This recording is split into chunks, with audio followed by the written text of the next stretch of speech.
Okay, this is just a Python thing.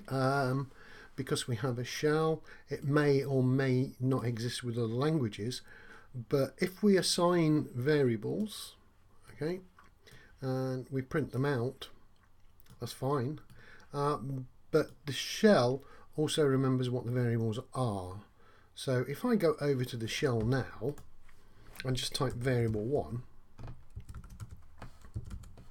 it remembers what it was and prints the answer out. The same goes for variable 2. There you go. Now notice how we've got quote marks around. We'll have to move this window and close it down in a minute. Notice how we've got quote marks around that and the double quote marks around that, saying that they're strings. And that is because I just said, what are the contents of variable 1? Well, it's a string denoted by the single apostrophes. That consists of that. What is contained in variable 2? Well, it's a string denoted by the double quote marks and containing that. So if I just type the variable name, I actually get a string returned in both cases. However, if I type print variable 1, I get the quote back as I would run the program with no starting or ending single quotes there. And the same for variable 2.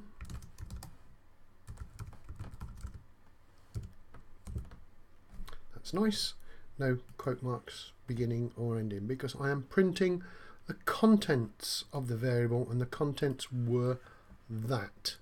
It held a string, so variable 2 held the string. That's nice. And when I printed variable 2, it printed the contents, which was, that's nice.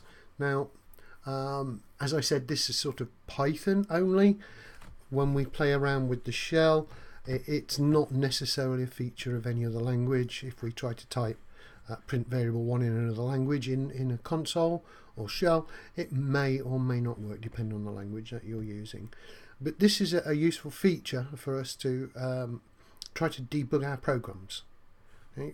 We need to learn how to debug at some point and have a whole set of tools, a raft of tools for us to help us understand what's going wrong with our programs, and this is just one of them, which is being able to, once the program's executed and finished, still be able to print out values from the program. So I'm going to close the shell down, and we're going to take another look at print in the next video.